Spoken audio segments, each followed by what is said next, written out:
Because I hate it? Why? You don't give a damn about my feelings? Why are you still leaving me alive? You could have erased me and made my body and mind all yours, right?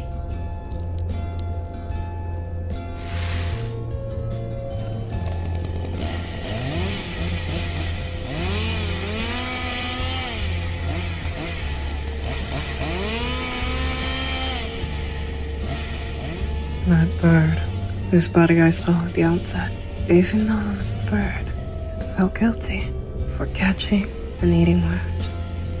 For an act necessary for survival. What a stupid, arrogant, and foolish bird.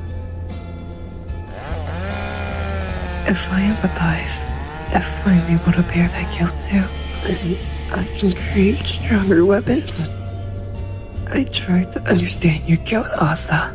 In the end, I couldn't comprehend it. Asa, things you think are sins are nothing in a devil's eyes. If the birds who have been able to fly, thinking only happy thoughts. What?